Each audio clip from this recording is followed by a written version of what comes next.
Nah, jadi kembali kepada kemuliaan tempat ini di mana Allah Subhanahu wa taala menjadikannya ya, sebagai simbol kekuatan umat Islam ya. Dan dari semenjak itu memang orang-orang Yahudi ya, oleh orang-orang Nasrani di situ dilarang untuk tinggal. Kenapa? Karena mereka punya sejarah pengkhianatan.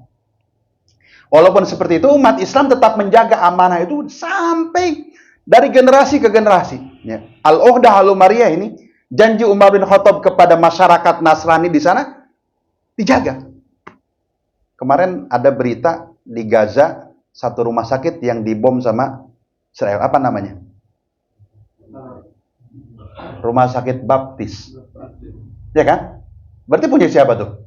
Kristen. Artinya orang-orang Kristen di Gaza itu dihormati, dihargai. Kenapa? Karena ini amanah dari semenjak zaman Umar bin Khattab. Dan ini yang menarik. Ketika terjadi perang salib, ya, orang-orang Nasrani yang ada di Timur Tengah atau terutama di Syam, itu mereka menolak kedatangan orang Nasrani dari Eropa. Ada yang pernah nonton film Salahuddin yang 30 episode? Nah, saya kasih sedikit tips ya. Ini rata-rata kita suka malas baca, ya kan? Kalau nonton lebih senang. Kalau film-film sejarah semacam ini, itu biasanya riset dari beberapa sumber referensi yang sangat banyak. Dan film Salahuddin ini memang diangkat ya, dari buku sejarah Salahuddin Al-Ayyubi. Ya. Dan kalau kita nonton, artinya kita seperti membaca sekian banyak buku tanpa capek. Kita tinggal nonton gitu. Ya. Jadi ketika di film Salahuddin itu, gimana orang-orang Eropa yang datang itu ditolak. Ya. Sampai orang Eropa heran. Ente kan kita datang mau nyelamatin, kata orang Eropa orang-orang Nasrani di sini. Siapa bilang lu ngapain datang ke sini? Gitu. Jadi ini tidak sama, gitu. Makanya ini kan tadi di awal nih moderator kita cerita apakah ini kan ada orang berbeda pendapat. Ini perang agama atau bukan? Perang salib pada hakikatnya sebetulnya itu bukan perang agama sebetulnya, tapi menjadi perang agama. Kenapa? Nah, saya kasih ilustrasi begini. Ada orang datang ke rumah kita, rampok. Tujuannya apa dia? Agama yang nyuruh dia, atau karena dia nyari duit, nyari harta? Harta. Bukan agama kan tujuannya. Tapi begitu dia datang ke sini, kita sebagai umat Islam, agama memerintahkan orang yang berjuang membela hartanya, membela nyawanya, membela keluarganya, membela rumahnya, kalau dia mati, fisabilillah. Agama mengatakan begitu. Ya kan? Kayak gitu. Jadi sebetulnya kata para ahli, ya, orang-orang Eropa itu ketika datang di perang salib, sebetulnya motifnya itu bukan agama. Walaupun sebetulnya agama menjadi satu justifikasi. Ini salah satunya pendapat Karen Armstrong ya, salah satu orientalis ya, yang dia cukup netral atau cukup dekatlah kepada umat Islam ya. Jadi perang salib ini memang jadi kajian yang luar biasa. Nah, sama sebetulnya nanti kita berbicara tentang potret bagaimana konflik Zionis Israel dan Palestina, ya kan? Nah, jadi berbicara tentang perang salib, kenapa? Orang-orang Nasrani yang di Timur Tengah itu mereka menolak sebetulnya. Maka terjadi konflik sebetulnya. Ya kan? Jadi mereka orang-orang Nasrani itu merasa kita aman-aman saja di bawah lindungan kaum muslimin. Ya. Bahkan kemudian 200 tahun mereka terjadi perang salib kan sekitar 2 abad, 200 tahun. Ya. Beberapa terjadi angkatan ya. Ada yang mengatakan sampai 7, ada 8, ada 9 gitu. Ini perbedaan pendapatnya. Tapi ala kulli hal, persentuhan orang-orang Eropa dengan kaum muslimin itu akhirnya juga memberikan dampak yang lain. Mereka mulai mengenal terjadi pertukaran budaya. Kan perang 200 tahun itu nggak perang selamanya, ya kan? Kadang ada gencatan senjata. Lagi gencatan senjata ya biasa, orang dagang, ketemu segala macam, ya kan? Begitu. Nah, sehingga akhirnya terjadi perubahan-perubahan yang signifikan. Walaupun memang ya ketika Paus dulu mendeklarasikan perang salib itu, ya ini salah satu rahasianya. Ya. Kenapa sampai sekarang negara Eropa yang cukup keras terhadap Islam itu Prancis? Karena deklarasi perang salib itu di Prancis. Maka Prancis itu merasa seolah-olah mereka adalah gerbang garda yang menjaga agama ini. Gitu. Maka kalau kita lihat ini biasanya Prancis itu paling keras ininya. Walaupun sekarang kita melihat pertumbuhan Islam di Eropa luar biasa. Gitu. Jadi sejarah perang salib memang begitu. Ya. Nah, kembali kepada kisah atau bagaimana kemudian terjadi penjajahan Zionis internasional di Palestina. Ya. Maka kalau pertanyaannya ini perang agama bukan, sebetulnya tadinya bukan perang agama. Kenapa? Karena yang kita musuhi bukan Yahudi sebagai agama, bukan Yahudi sebagai bangsa, tapi gerakan Zionis internasional. Hanya gerakan Zionis internasional ini menggunakan label agama Yahudi ya, untuk menjustifikasi apa yang mereka lakukan, bentuk-bentuk penjajahan. Ya. Nah, kemudian yang kedua, karena mereka ini merangsek ke tanah-tanah suci kaum muslimin, ya mau nggak mau umat Islam secara akidah, secara agama, ya harus melawan. Betul nggak? Maka ini tuntutan kita sebagai agama, sebagai orang yang haknya diambil, ya kan? Mempertahankan, apalagi kemudian ini masjid suci kita. Tadi saya memberikan ilustrasi, ada orang datang mau ngerampok rumah kita, tujuannya kan dia datang itu bukan perintah agama, tapi yang namanya ngerampok ya perampok, penjahat, ya kan? Di mana-mana nggak ada agama yang menyuruh dia merampok, ya kan? Mau agama manapun ya, tapi wallahu alam, kecuali kalau kemudian Yahudi yang menyimpang. Tapi memang sebagian orang Yahudi banyak yang mereka menentang, gitu. Maka yang kita tentang di sini adalah penjajahan Zionis, gerakan Zionis internasional. Maka orang Yahudi yang nggak setuju Zionis ada, dan mereka nggak mau disebut Zionis. Ya, ada beberapa, salah satu yang terkenal Noam Chomsky, ya, salah satu profesor ahli bahasa. Ya. Kemarin juga ada Friesman, gitu. Dia juga seorang doktor, ya, mau ngambil profesor, tapi dihalang-halangi oleh gerakan Yahudi internasional, dia nggak bisa ngambil gelar doktor. Itu saya lihat di videonya, ketika terjadi perdebatan, ini yang menarik, ada anak perempuan ya, yang nanya sama si dokter ini, ya, tentang peristiwa Holocaust itu, pembantaian Yahudi oleh Nazi. Ya, kata dia, saya nggak akan tertipu dengan air mata buaya kamu. Kata si dokter ini, kamu tahu, keluarga saya ini, bapak, ibu, keluarga ibunya, itu dibantai sama Nazi. Jadi kalau cerita tentang kekejaman Nazi, saya ini langsung ngerasain. Gitu. Ente nggak usah cerita tentang pembantaian Yahudi oleh Nazi. Saya ini korbannya, gitu kan? Tapi saya tidak setuju kalau kemudian gara-gara kalian dibantai oleh Nazi, terus kalian berbuat hal yang sama kepada orang Palestina. Apa bedanya kamu sama Nazi? Kan begitu kurang lebihnya. Ya. Nah, jadi sejarahnya bagaimana orang-orang Yahudi datang ke sana, ya, pasca Perang Dunia Pertama, ya, kemudian Inggris, ya, melalui Menteri Luar Negerinya, ya, Balfour itu membuat surat kepada Amerika, ya, Churchill untuk diberikan kepada komunitas Yahudi, ya, bahwa Inggris setuju. Gitu. Jadi kalau kita berbicara tentang lahirnya negara Zionis Israel, ya, negara ilegal ini, ya kita jangan berharap Eropa kemudian membela Palestina. Kenapa? Ya mereka bidannya, gitu kan. Nah ini yang sering ditentang oleh negara-negara di Amerika Selatan, ya,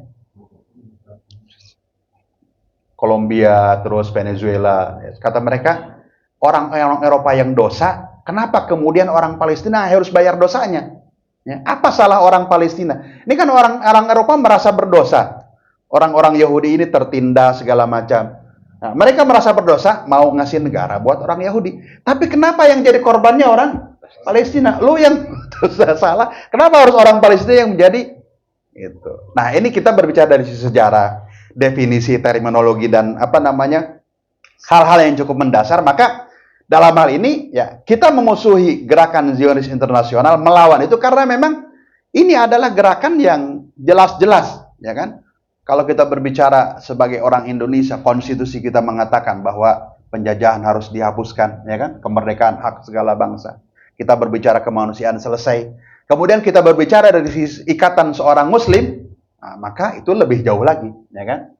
Nah, oleh karena itu di sini ya kita juga bersyukur Indonesia sampai hari ini tetap tegas ya mendukung kemerdekaan Palestina, dan karena memang Palestina sampai hari ini belum merdeka. Nah, kemudian kita masuk ke tema kita. Nah, ini baru tema tadi, baru mukadimah ini. Bagaimana masa depan Palestina dan Masjidil Aqsa? Ya. Ini yang menarik, salah satu pemimpin Hamas ya, pemimpin spiritual Palestina ya, Syekh Ahmad Yasin, yang mungkin kita pernah mendengar namanya. Orangnya lumpuh ya dari leher sampai kaki, kepalanya doang yang bisa gerak. Tapi dia ditakuti demikian hebat oleh Israel sampai ngebunuhnya pakai di Apache ya, subuh hari. Jadi begitu selesai sholat subuh, beliau pakai kursi roda dari masjid mau pulang ke rumahnya, tembak. Tahun 2004 kalau tidak salah. Nah, sebelum itu ya, Syekh Ahmad Yasin itu pernah diwawancara oleh salah satu majalah Al-Mujtama. Ya. Nah, yang menarik dalam wawancara itu Syekh Ahmad Yasin mengatakan begini, kata beliau, negara Israel ini akan hilang ya sekitar tahun 2027 lah. Nah, ini sekarang 2000 berapa nih? 23. Bentar lagi dong. 2027 bisa lebih cepat, bisa lebih lambat. Mungkin bisa 5 tahun lebih cepat atau 5 tahun lebih lambat, atau maksimal 10 tahun. Gitu. Nah, ini pertanyaannya, ini kenapa beliau bisa mengatakan seperti itu? Nah, yang pertama, kita harus nonton, ini orang soleh, ini orang alim. Ya. Syekh Ahmad Yasin kenapa ditakuti? Orang lumpuh begitu kan, kepalanya doang yang bisa gerak, tapi dia ditakuti lebih hebat daripada yang lain. Ya. Karena dialah yang mampu menggerakkan anak-anak muda di Palestina. Ya. Yang dulu masih pada pakai celana pendek, diajak ngaji sama dia, diajak ke masjid oleh Syekh Ahmad Yasin. Diberikan semangat bahwa kalian ini punya amanah besar. Jangan ngandelin orang-orang Arab yang sudah nggak bantuin kalian. Karena emang Allah Subhanahu Wa Taala mau kalian yang, nah ini semangat ini yang ditularkan oleh Syekh Ahmad Yasin. Jadi anak-anak yang dulu pakai celana pendek itu sekarang sudah jadi pemimpin-pemimpin di Palestina. Ya. Syekh Ahmad Yasin mengatakan itu. Yang pertama kita husnudzon. Yang kedua ternyata memang beliau punya dalil. Apa dalilnya? Apa alasannya? Nah, ini saya bukakan nih dalam Al-Quran.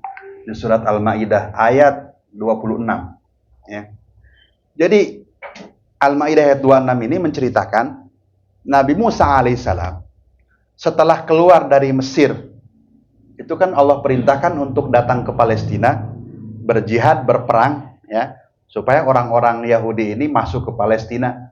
Ya, karena itulah tempat yang dijanjikan. Nah, ini sebetulnya tanah yang dijanjikan itu buat Nabi Musa di saat itu kepada Bani Israel, bukan sekarang. Ya. Nah, jadi orang-orang Zionis ini mereka membuat justifikasi agama, teologis, ideologis, supaya apa? Supaya memudahkan mobilisasi orang Yahudi dari Eropa datang ke Palestina. Ini tanah yang dijanjikan. Padahal itu kan bohong. Ya. Dikasih tahu bahwa di sanalah ada kuil Sulaiman. Ini kan hayalan semuanya. Ya. Tapi mereka mengambil dari agama. Sebetulnya kan ngaco gitu. Sumbernya nggak jelas. Tapi kenapa itu diperlukan? Karena butuh justifikasi agama untuk memobilisir orang bisa datang ke situ. Ya. Karena waktu di konferensi Zionis internasional itu ada 4 negara yang dijadikan kandidat. Ada Mozambik, ada Argentina, ada satu lagi saya lupa, hasil Palestina. Nah, terus pilihan kenapa jatuh ke Palestina? Karena lebih mudah memobilisir orang-orang di seluruh dunia untuk datang ke situ. Ya kan? Dengan apa? Ya dengan doktrin teologis. Ya. Nah, orang-orang Yahudi yang dijanjikan gitu. Nah, pertanyaannya, Allah Subhanahu Wa Taala mengatakan bahwa orang-orang Yahudi ketika dibawa hijrah dari Mesir melewati Laut Merah bersama Nabi Musa alaihissalam, ya, kemudian sebelum diajak masuk ke Palestina, mereka kan nggak mau perang, ya. Nggak mau perang gitu, nggak mau jihad. Ya, karena apa? Ya ini bicara mentalitas. Maka Allah menghukum mereka, maka Allah berfirman, qala fa innaha muharramatun alaihim arba'ina sana yatihuna fil ard. Allah berfirman bahwa sesungguhnya negeri yang Allah janjikan itu, ya, Allah haramkan kepada mereka selama 40 tahun. Mereka tersesat di sana, nggak bisa keluar dari gurun Sinai. Ya. 40 tahun. Nah, ini kebetulan kajian kita kajian yang keberapa ini? 40.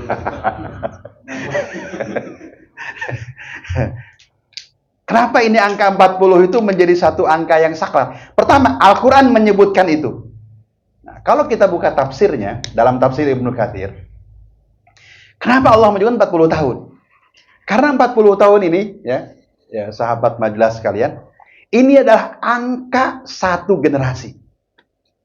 Jadi sebutkan dalam tafsir Ibnu Katsir, dalam kurun waktu 40 tahun itu, tidak ada satupun orang yang bersama Nabi Musa melewati Laut Merah sampai ke sana hidup. Semuanya meninggal. Generasinya sudah berganti.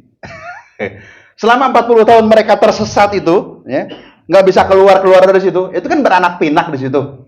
Nah, yang generasi yang lama ini, ya, yang masih punya mindset budak dulunya, mindset lemah segala macam, itu Allah selesaikan.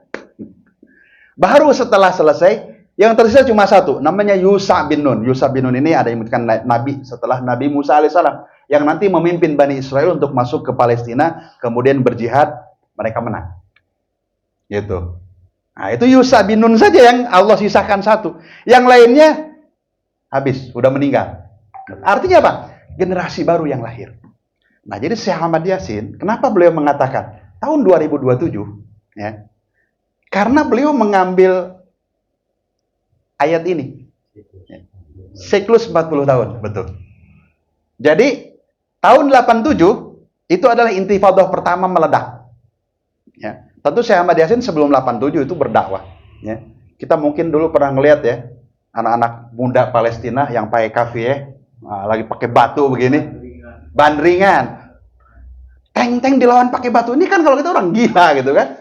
Tapi itulah intifada pertama tahun 87, persis 40 tahun, 47 ke 87, ya kan? 47 48 itu mulai ke 87, itu kan 40 tahun pertama. Jadi 40 tahun pertama katakanlah dari mulai kejayaan Israel sampai dia. Nah, mulai itu 40 tahun kedua, ini adalah masanya Israel dari puncak jatuh. Nah, ini masanya. Maka 40 tahun kedua, selesainya 2027. Gitu. Artinya bisa lebih panjang, bisa lebih cepat. Tergantung gimana Allah Subhanahu wa taala ngaturnya. Tapi yang pasti siklus ini adalah siklus yang Allah. Jadi dalilnya di Quran ada. Gitu. Itu yang kedua. Yang ketiga, dalil sejarah. Gitu. Saya husnudzonnya begitu.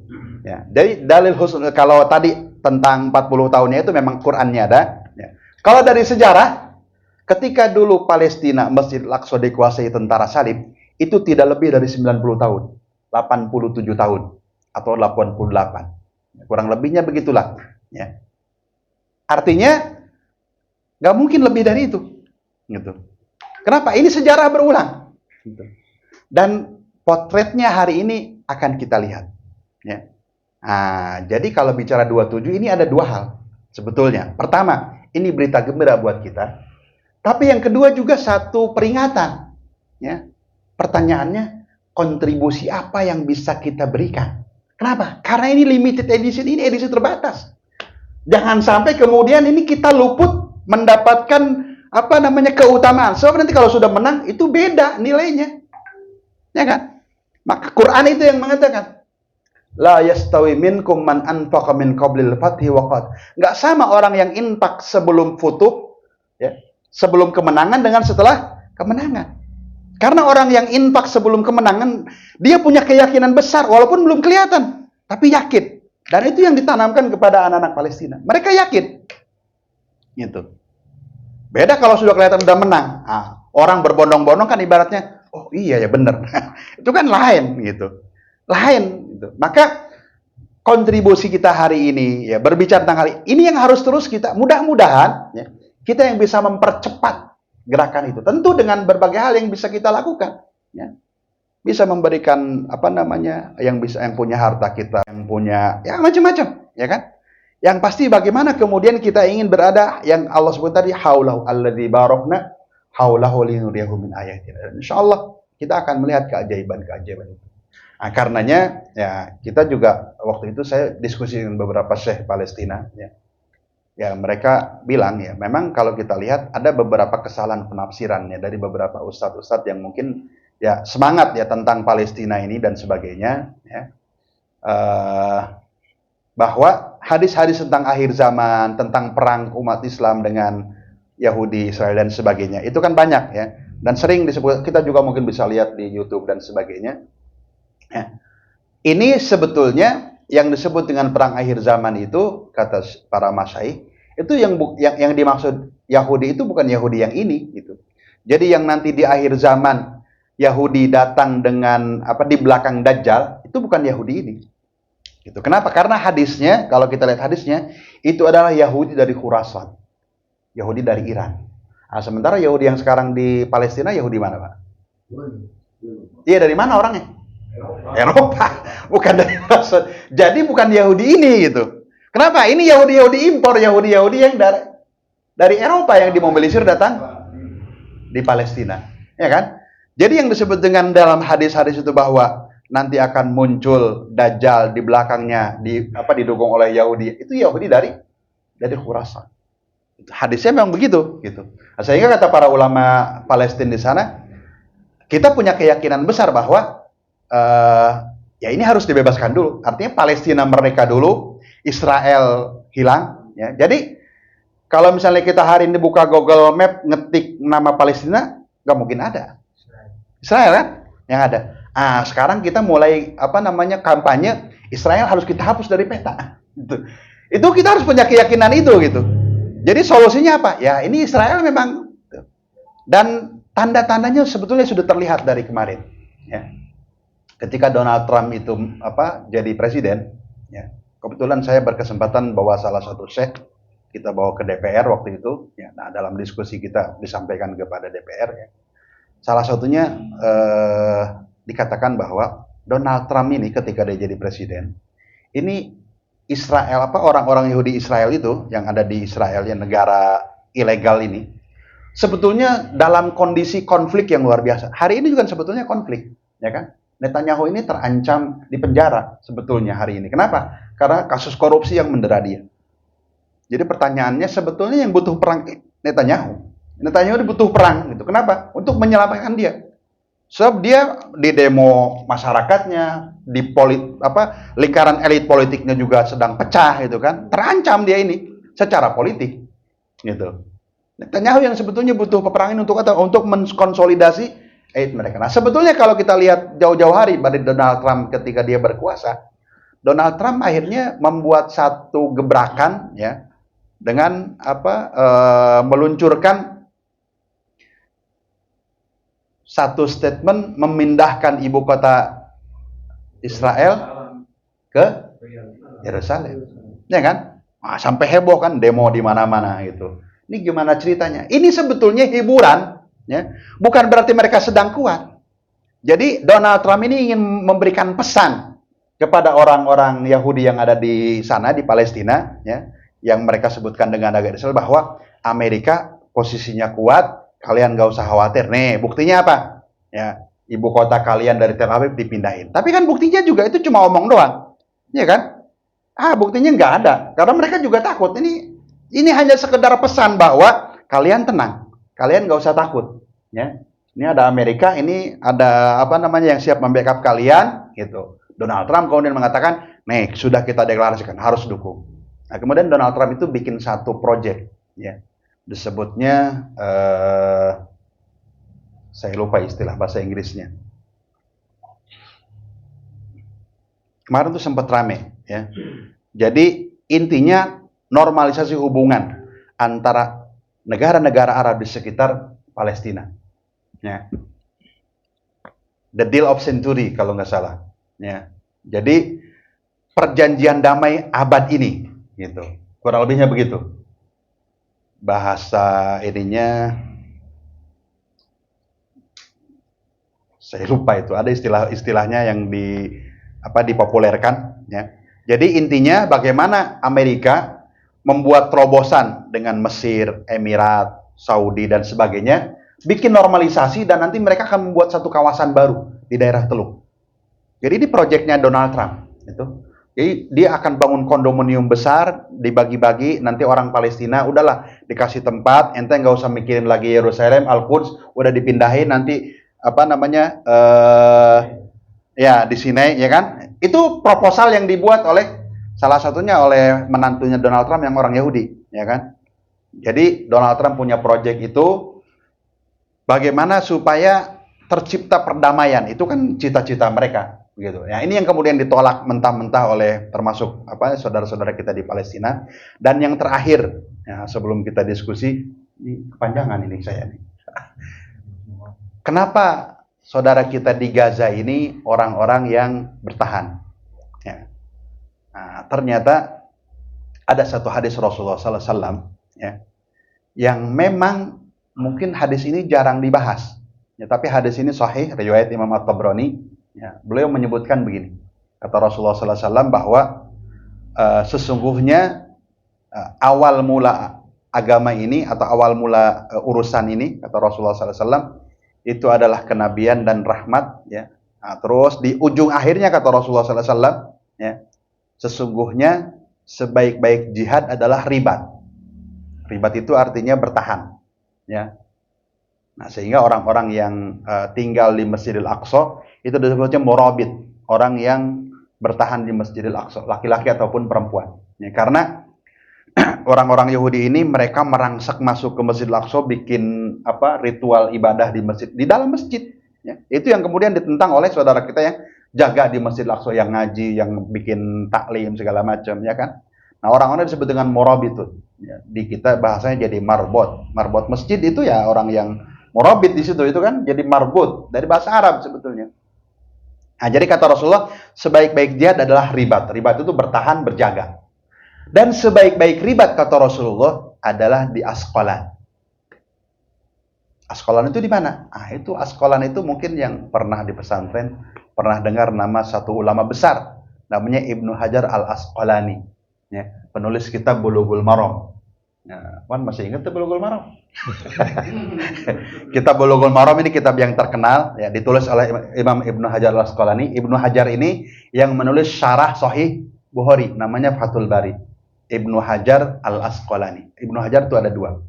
Ada Ibnu Hajar Al-Asqalani, ada Ibnu Hajar Al-Haytami. Gitu. Jadi Ibnu Hajar Al-Asqalani itu guru besarnya, nanti punya murid. Muridnya ini punya murid lagi.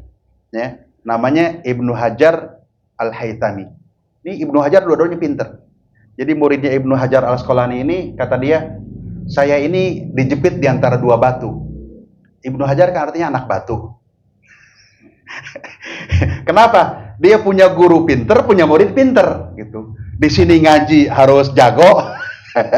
Mau ngajarin juga murid-muridnya jago.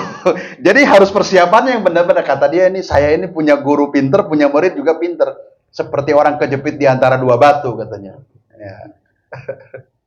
Jadi gurunya Ibnu Hajar Al-Asqalani, muridnya Ibnu Hajar Al-Haytami. Nah, Al-Asqalani itu merujuk kepada Asqalan. Asqalan itu daerah utaranya Gaza. Nah, dan sebetulnya Gaza termasuk dari Asqalan. Orang Israel nyebutnya Esqalan. Ya. Itu ada di situ. Kalau kita lihat petanya, Asqalan itu sekarang dikuasai oleh Israel, oleh Yahudi. Ya. Jadi kata Allah, sebaik-baik ribat adalah Asqalan. Sehingga kata para ulama itu kalau ribat di bumi Syam, salah satu tempat yang mereka pilih itu Asqalan. Ya. Nah, Gaza itu termasuk daerah Asqalan. Ya. Jadi Gaza ini namanya ada macam-macam. Ya. Gaza ini termasuk kota tua. Disebut dengan Gaza Hashim. Ya, kenapa? Karena kakek baginda Rasulullah SAW yang bernama Hashim, ya, itu wafatnya di Gaza. Dimakamkan di Gaza. Maka orang Arab menyebutnya Gaza Hashim. Jadi kakek Rasulullah. Jadi Rasulullah Muhammad SAW bin Abdullah bin Abdul Muthalib, terus bin Hashim bin Abdi Manaf. Jadi Hashim ini kakek Rasulullah SAW, bapaknya Abdul Muthalib. Orang yang mempelopori dagang ekspor impor. Jadi yang pertama kali dagang ke luar negeri itu kakek Rasulullah yang bernama Hashim. Dan Hashim ini meninggalnya di Gaza. Nah Hashim ini kakek Rasulullah menikah dengan orang Madinah, gitu.